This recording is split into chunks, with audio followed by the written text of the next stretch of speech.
अस्सलाम वालेकुम। उम्मीद करती हूँ आप सब खैरियत से होंगे। मेरी वीडियोस को देखने के लिए लाइक कर दें और चैनल को सब्सक्राइब कर दें। आज का जो टॉपिक है वो बोर्ड्स के इंपॉर्टेंट क्वेश्चन से रिलेटेड है। फ़र्स्ट ऑफ़ ऑल जो पहला क्वेश्चन है जो मैंने बताना है, इस बाद में जो भी वीडियोस मेरी लगती रहेंगी, जो भी अपलोड होती रहेंगी, उन सब में मैंने कुछ ना कुछ इंपॉर्टेंट बोर्ड्स के क्वेश्चन का बताना है और जो आप लोग कमेंट कर सकते हैं और कमेंट में बता सकते हैं कौन से टॉपिक्स हैं जो आप लोगों को समझने हैं, लर्न करने हैं, तो मैं वही टॉपिक्स पे अपलोड कर दूँगी।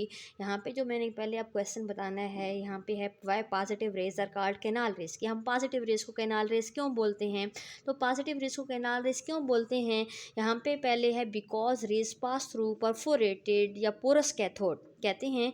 पहले ये क्वेश्चन ये भी आएगा कि why positive rays are called canal rays, और ये भी बन सकता है कि how positive rays are produced. ठीक है, तो ये क्वेश्चन इनके मैं आंसर आगे मजीद नेक्स्ट वीडियोस में बताऊंगी।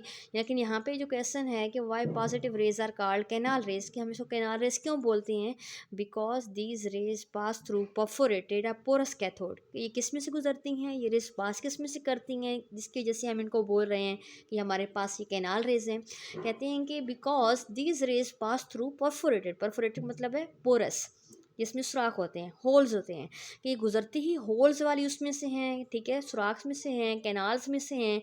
दैट्स वाई हम पॉजिटिव रेज को कैनाल रेज बोलते हैं। इसमें जो कैथोड यूज होता है वो परफोरेटेड होता है। मेन रीज़न इसकी यही है, that's why these rays are called canal rays. Next question है, molarity is temperature dependent but molality is not, why. यहाँ पे है कि मोलैरिटी जो है वो टेम्परेचर डिपेंडेंट है बट मोलैलिटी नहीं है, वाई। तो मोलैरिटी और मोलैलिटी का पहले आपको पता होना चाहिए कि क्या है, मोलैरिटी क्या है और मोलैलिटी क्या है। मोलैरिटी होती है जो आपके पास नंबर ऑफ मोल्स हैं, ठीक है, उनको हम ले रहे हैं, किसके अंदर ले रहे हैं, वॉल्यूम ऑफ सॉल्यूशन। और सॉल्यूशन का जो वॉल्यूम है वो 1 लीटर में भी हो सकता है और 1000 DM³ में भी हो सकता है। यहाँ पे पहले पता होना चाहिए नंबर ऑफ मोल्स क्या होते हैं।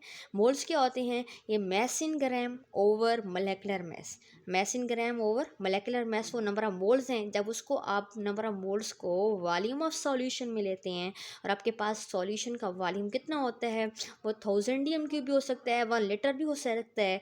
ठीक है, उसको हम मोलैरिटी बोलते हैं। फिर उसको हम मोलैरिटी को कैपिटल एम से शो कर लेते हैं और मोलैरिटी को किससे शो करते हैं, मोलैरिटी कैपिटल एम से और मोलैलिटी स्मॉल एम से। मोलैलिटी क्या होती है, नंबर ऑफ मोल्स हैं divided by mass of solvent in KG, कि उसमें आपके पास नंबर ऑफ मोल्स को आप किस में ले रहे होते हैं, मैस ऑफ सॉल्वेंट में ले रहे होते हैं।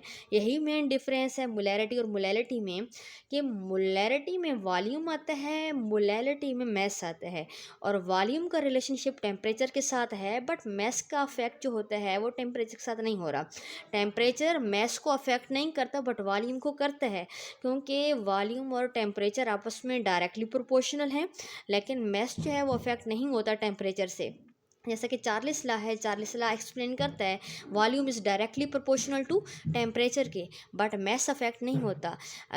जब हम बोलते हैं कि मैस अफेक्ट नहीं हो रहा टेम्परेचर के साथ, that's why molality temperature dependent नहीं है। लेकिन मोलैलिटी टेम्परेचर डिपेंडेंट है ड्यू टू वॉल्यूम। जो हमारे पास वॉल्यूम है ये टेम्परेचर से अफेक्ट होता है, that's Y molarity is temperature dependent but molality is not. यहाँ पे मोलैरिटी और मोलैरिटी का आपको कन्फर्म हो गया। ये क्वेश्चन बार बार बोर्ड में रिपीट होते हैं। मज़ीद भी मैं अपने क्वेश्चन जो बोर्ड के इंपॉर्टेंट क्वेश्चन हैं यहाँ पे अपलोड करती रहूँगी। हमारी वीडियो को देखिएगा, लाइक कर दीजिएगा और चैनल को सब्सक्राइब कर दीजिएगा। अल्लाह हाफिज़।